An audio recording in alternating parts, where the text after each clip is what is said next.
السلام علیکم ناظرین، عوامی تناظر کے نئے ولاگ کے ساتھ میں ہوں خالد بھٹی۔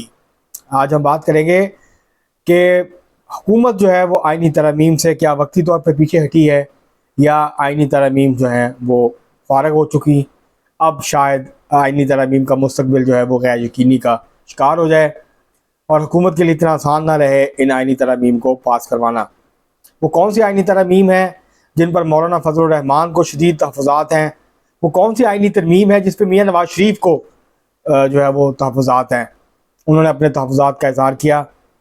وہ کیا معاملات ہیں جس کی وجہ سے یہ سارا جو حکومت کوشش کر رہی تھی، اس حکومت کی جو کوششیں ہیں اس کو دھچکا لگا؟ ان سارے معاملات کے اوپر آج ہم بات کریں گے اور آپ کو تجزیہ دیں گے، اس حوالے سے معلومات شیئر کریں گے۔ اس سے پہلے کہ ہم آپ کو معلومات دیں اور آپ ولاگ کی طرف بڑھیں، آپ سے گزارش ہے کہ اگر آپ نے ہمارا چینل عوامی تناظر ابھی تک سبسکرائب نہیں کیا، اس کو سبسکرائب کر لیں۔ آپ کو ولاگ پسند ہے اس کو شیئر کریں، لائک کریں اور مہذب انداز سے اپنی رائے کا اظہار کریں۔ بیل آئیکن ضرور دبا دیں، ٹلی ضرور کھڑکا دیں۔ اب ہم بڑھتے ہیں اپنے آج کے موضوع کی طرف۔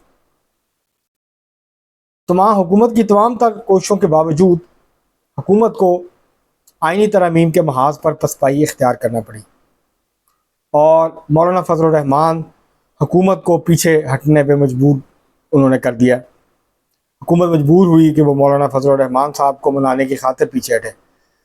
اب حکومت سے دو بڑی غلطیاں ہوئیں جس کا خمیازہ حکومت بھگت رہی ہے۔ اس کو حکومت کہہ لیں پلس اسٹیبلشمنٹ، جو بھی آپ اس کو نام دینا چاہیں، بہرحال حکومت سامنے تو حکومت تھی۔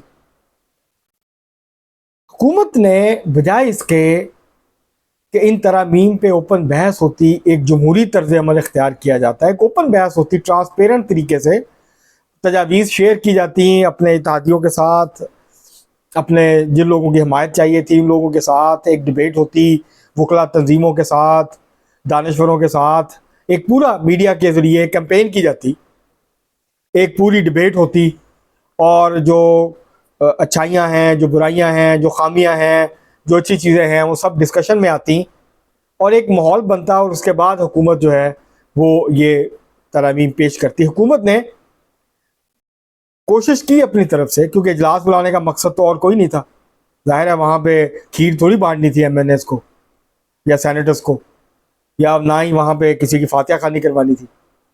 اب مقصد تو یہی تھا، حکومت کو یہ تھا کہ ہم کروا لیں گے، اور بجائے اس کے کہ ایک جمہوری طرز عمل اختیار کیا جاتا، ایک طریقہ کا اچھا طریقہ کار اختیار کیا جاتا۔ 18ویں ترمیم پہ کتنی لمبی بحثیں ہوئی تھی، پارلیمانی پارٹی بنی، کمیٹی بنی، آپ بھی بنا دیتے اور وہ بیٹھ جاتے، اور بعد میں اگر آپ نے پش کرنا تھا چیزوں کو، اکثریت تو آپ کی تھی، آپ وہ اکثریت کے ساتھ پاس کر سکتے تھے اور پھر ان کو ٹیبل کر دیتے۔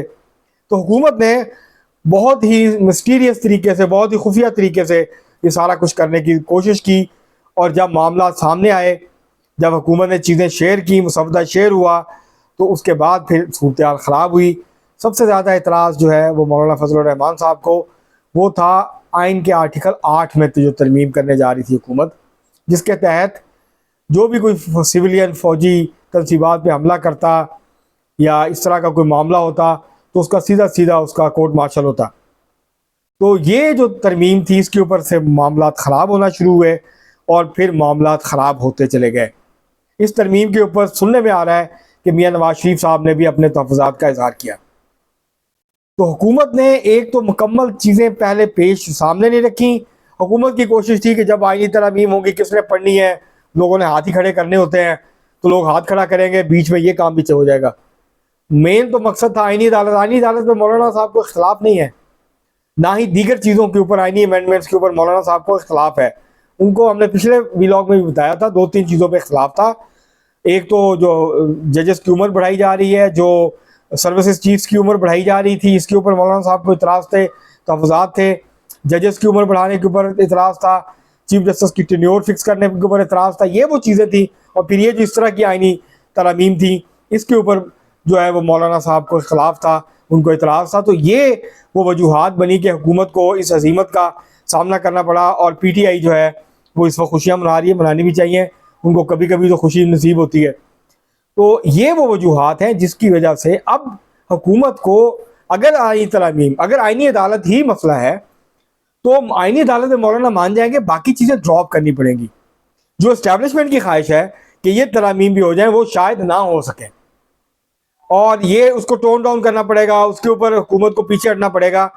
تو اب یہ ہو سکتا ہے کہ اگر حکومت چاہتی ہے کہ یہ آئینی ترامیم بہت ضروری ہیں تو ان کو 2 مرحلوں میں ان آئینی ترامیم کو شاید پاس کروانا پڑے۔ ایک، جو ضروری آئینی ترامیم ہے حکومت ان کو الگ کر لے، اور جس میں آئینی وفاقی آئینی عدالت ہے، جس میں اس طرح کے آئین کے اور بہت سارے معاملات ہیں، اس کے اندر ترامیم ہے، اس کا ایک پیکج بنا لے الگ سے، اس کے اوپر سب کے ساتھ بات کرے، اور جو پھر اختلاف کرتا ہے وہ کرے، مولانا صاحب آن بورڈ آ جائیں گے، آپ وہ آئینی ترامیم کر لیں۔ اب یہ پورا پیکج جو ہے ایک ہی دفعہ یہ بہت مشکل نظر آتا ہے کہ یہ ہو سکے۔ اگر حکومت اس پہ ڈٹی رہی یا اسٹیبلشمنٹ اس پہ ڈٹی رہی تو پھر یہ حکومت کو غیر آئینی یا کچھ اور کرنا پڑے گا اسٹیبلشمنٹ کو، یہ پھر پارلیمنٹ کے ذریعے نہیں ہو پائے گا۔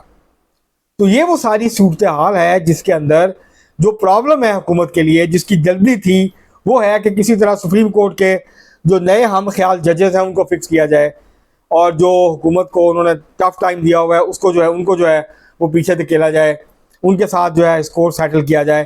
اس چکر میں یہ سارا معاملہ جو ہے حکومت نے خراب کیا جلد بازی کے چکر میں، اور حکومت بہت پر اعتماد تھی کہ سارے معاملات طے ہیں، یہ ساری چیزیں ہو جائیں گی۔ مولانا صاحب پہلے مان بھی گئے تھے، یہ بات درست ہے، لیکن جب مسودہ سامنے آیا، جب چیزیں سامنے آئیں، جب اس طرح کی شکیں سامنے آئیں کہ یہ ترامیم بھی ہو رہی ہیں، تو پھر مولانا صاحب پیچھے ہٹ گئے، اور پھر جو ہے وہ میاں نواز شریف کی طرف سے بھی یہ سارے جو ہے اس کے اوپر جو ہے وہ سننے میں آ رہا کہ انہوں نے بھی اس کے اوپر اعتراض کیا اور کہا کہ اس طرح کی ترامیم نہیں ہونی چاہیے، جس کا شکار ہم کل کو ہوں۔ آج ہم حکومت میں ہیں، کل کو ہم ریسیونگ اینڈ پہ ہوں گے۔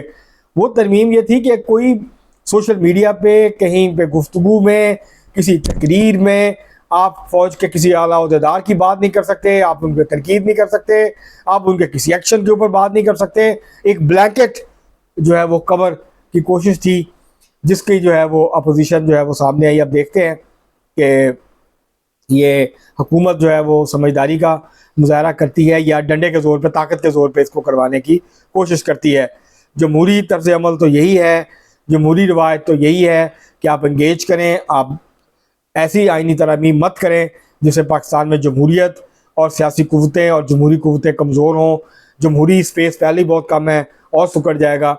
تو ضروری یہ ہے کہ اس معاملے پہ حکومت جو ہے وہ جمہوری طرز عمل کا مظاہرہ کرے، اور صرف شارٹ سائٹڈنس کی بنیاد پہ صرف 1-2 سال یا وقتی طور پر کسی کو نقصان پہنچانے یا کسی کے فائدے کے لیے اس طرح کی ترمیم نہ کرے کہ جس کے لانگ رن کانسیکوینسز ہوں پاکستان کی تمام سیاسی جماعتوں کے لیے، سیاسی کارکنوں کے لیے، اور ان لوگوں کے لیے جو کہ ویسا نہیں سوچتے جیسا کہ ریاست سوچتی ہے یا اسٹیبلشمنٹ سوچتی ہے۔ تو ان سارے معاملات پہ حکومت کو بہت ہی محتاط حکمت عملی اپنانے کی ضرورت ہے۔ اب وفاقی آئینی عدالت کے اوپر حکومت کو آئین سازی کرنی چاہیے، اور بھی جہاں جہاں ضروری ہے وہاں پہ آئین سازی کی جائے، 63A اور باقی معاملات، ان کے اوپر مولانا صاحب کو اختلاف نہیں ہوگا۔ تو یہ وہ چیزیں ہیں جن کے اوپر حکومت فوری طور پہ یہ آئینی ترامیم کو پاس کروائے، اور پھر جو ہے وہ اگلی آئینی ترامیم کے لیے دوبارہ سے انگیج کرے، بات چیت کرے، اور پھر جو ہے وہ باقی آئینی ترامیم جو ہیں ان کو پاس کروانے کی جو ہے وہ کوشش کرے۔ اب دیکھتے ہیں کون سی آئینی ترامیم ہو پاتی ہیں اور کون سی آئینی ترامیم جو ہے اس کے اوپر ڈیڈ لاک برقرار رہے گا۔ اب مولانا صاحب 10 دن کے لیے اسلام آباد سے چلے گئے ہیں، میل ملاقاتیں بند ہو جائیں گی، جو رونق لگی ہوئی تھی اسلام آباد میں تو اب وہ کم ہو جائے گی۔ یہ وہ ٹائم ہوگا جب کہ اصل بات چیت ہوگی، اور اس دوران جو ہے وہ معاملات اور چیزیں جو ہیں وہ طے ہو جائیں گے۔ اب دیکھتے ہیں مولانا صاحب PTI کے ساتھ جاتے ہیں یا مولانا صاحب جو ہیں وہ حکومت کی طرف آتے ہیں اور اس معاملے کے اوپر آئینی ترامیم پہ حکومت کا ساتھ دیتے ہیں۔ لیکن مولانا صاحب فوری طور پہ حکومت میں شامل ہوتے ہوئے فی الحال نظر نہیں آتے۔ اب تک کے لیے اتنا ہی، بہت شکریہ۔